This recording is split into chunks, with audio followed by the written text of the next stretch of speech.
ಈ ವಿಂಟರ್ ಸೀಸನಲ್ಲಿ cold calf ಇರೋರಿಗೆ ತುಂಬಾನೇ ಹೆಲ್ಪ್ಫುಲ್. ಹಾಗೆ ಮೂಳೆಗಳ ನೋವಿರೋರ್ಗೂ ಈ ಸೂಪ್ ತುಂಬಾನೇ ಒಳ್ಳೆಯದು. ತುಂಬಾನೇ ಹೆಲ್ತ್ ಬೆನಿಫಿಟ್ಸ್ ಇರೋ ಈ ಸೂಪು ಯಾವ್ದಂತ ನೋಡ್ತಿದ್ದೀರಾ? ಅದೇ ಕಣ್ರಿ, ಮಟನ್ ಕಾಲ್ ಸೂಪ್. ಹಾಯ್ ಫುಡ್ ಲವರ್ಸ್, ನಮಸ್ಕಾರ ಎಲ್ಲರಿಗೂ. Welcome to a taste of craft. ಇದು ಚೆನ್ನಾಗಿ ಸುಟ್ಟಿರುವಂತ ಕಾಲು. ಇದನ್ನು ಕ್ಲೀನ್ ಆಗಿ ತೊಳೆಯೋದು ಬಹಳ ಮುಖ್ಯ. ಹಾಗಾಗಿ ಬಿಸಿ ನೀರು ಹಾಕಿ ಸ್ವಲ್ಪ ಉಪ್ಪು, ಸ್ವಲ್ಪ ಅರಿಶಿಣ, ಬೇಕಿದ್ರೆ ಸ್ವಲ್ಪ ವಿನೆಗರ್ ಹಾಕಿ ಚೆನ್ನಾಗಿ ತೊಳ್ಕೊಬೇಕು. ಈ ಕಾಲ್ ಸೂಪ್ನ ನಾವು ಕುಕ್ಕರಲ್ಲಿ ಮಾಡ್ಕೊತಾ ಇದೀವಿ. ಕುಕ್ಕರ್ ಹೀಟ್ ಆದ್ಮೇಲೆ 1 tea spoon oil, 1 tea spoon ತುಪ್ಪ, ಏಲಕ್ಕಿ, ಲವಂಗ, ಚಕ್ಕೆ, ಕಾಳುಮೆಣಸು, ಜೀರಿಗೆ, 2 ಪಲಾವ್ ಎಲೆ, ಬೆಳ್ಳುಳ್ಳಿ, ಶುಂಠಿ ಹಾಕಿ ಮಿಕ್ಸ್ ಮಾಡ್ಕೋಬೇಕು ಚೆನ್ನಾಗಿ. 1 ಈರುಳ್ಳಿ ಹಾಕಿ ಚೆನ್ನಾಗಿ ಮಿಕ್ಸ್ ಮಾಡ್ಕೊಳ್ಳಿ.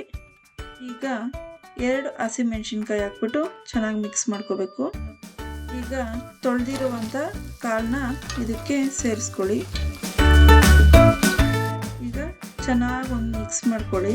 1-2 ನಿಮಿಷ ಹೀಗೆ ಚೆನ್ನಾಗಿ ಬೇಯಲಿ. ಈಗ ರುಚಿಗೆ ತಕ್ಕಷ್ಟು ಉಪ್ಪು ಹಾಕ್ಕೊಳ್ಳಿ. ಅರಿಶಿನ ಪುಡಿ ಸ್ವಲ್ಪ ಹಾಕ್ಕೊಂಡು ಮಿಕ್ಸ್ ಮಾಡ್ಕೊಳ್ಳಿ. 1 ಟೀ ಸ್ಪೂನ್ ಧನಿಯಾ ಪುಡಿ, ಕೊತ್ತಂಬರಿ ಸ್ವಲ್ಪ ಪುದೀನ ಹಾಕ್ಕೊಂಡು ಚೆನ್ನಾಗಿ ಮಿಕ್ಸ್ ಮಾಡ್ಕೋಬೇಕು.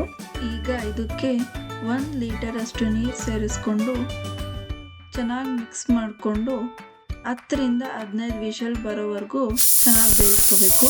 ಪ್ರೆಷರ್ ಕಂಪ್ಲೀಟ್ಲಿ ಹೋದ್ಮೇಲೆ ಕುಕ್ಕರ್ ಓಪನ್ ಮಾಡಿ. ಈಗ ನಾವಿಲ್ಲಿ 1 ಟೀ ಸ್ಪೂನ್ ಕಾರ್ನ್ಫ್ಲೋರ್ ನೀರು ಹಾಕಿ ಮಿಕ್ಸ್ ಮಾಡ್ಕೊಂಡಿರೋದನ್ನ ಇಲ್ಲಿ ಸೇರಿಸ್ಕೊತಾ ಇದೀವಿ. ಇವಾಗ ಇದನ್ನ ಸೇರಿಸ್ಕೊಂಡು ಚೆನ್ನಾಗಿ ಇವಾಗ ಮಿಕ್ಸ್ ಮಾಡ್ಕೊಂಡು ಒಂದು 5 ನಿಮಿಷ ಬೇಯಿಸ್ಕೊಳ್ಳಿ. ಈಗ ನಾವಿಲ್ಲಿ ರೆಡಿಯಾಗಿರುವ ಮಟನ್ ಕಾಲ್ ಸೂಪಿಂದ ಬರೀ ಸೂಪ್ ಮಾತ್ರ ಸಪ್ರೇಟ್ ಮಾಡಿಕೊಂಡು ಕಾಳನ್ನ ಸೇರಿಸ್ಕೊಂಡು ಕೊತ್ತಂಬರಿ ಹಾಕ್ಕೊಂಡು ಬಿಸಿಯಾಗಿ ಸರ್ವ್ ಮಾಡ್ಕೊಳ್ಳಿ. ಇದನ್ನ ಮಾಡುವಾಗ ಸ್ವಲ್ಪ ಕೇರ್ಫುಲ್ ಆಗಿರಿ, ಯಾಕೆಂದರೆ ಆ ಅರೋಮಾ ಸ್ಮೆಲ್ ಬಂದಾಗ ನೈಬರ್ಸ್ ಕೂಡ ವಿಸಿಟ್ ಮಾಡ್ಬೋದು. ಈ ವಿಂಟರ್ ಸ್ಪೆಷಲ್ ಮಟನ್ ಕಾಲ್ ಸೂಪ್ನ ಹೀಗೆ ನಿಮ್ಮ ಮನೇಲಿ ಟ್ರೈ ಮಾಡಿ, ಹಾಗೆ ಟೇಸ್ಟ್ ಹೇಗಿತ್ತು ಅಂತೇಳಿ ಕಮೆಂಟಲ್ಲಿ ತಿಳಿಸಿ. ಈ ರೆಸಿಪಿ ಇಷ್ಟ ಆಗಿದ್ರೆ ಲೈಕ್ ಮಾಡಿ, ತುಂಬ ಇಷ್ಟ ಆಗಿದ್ರೆ ಸಬ್ಸ್ಕ್ರೈಬ್ ಮಾಡ್ಕೊಳ್ಳಿ, ಯಾಕಂದರೆ ಮತ್ತೆ ಬರುವ ವಿಡಿಯೋಸ್ನ ಮಿಸ್ ಮಾಡ್ದಿರ ನೋಡ್ಬೋದು. Thanks for watching. ಮತ್ತೆ ಸಿಗೋಣ ನೆಕ್ಸ್ಟ್ ವಿಡಿಯೋದಲ್ಲಿ. ಬಾಯ್ ಬಾಯ್.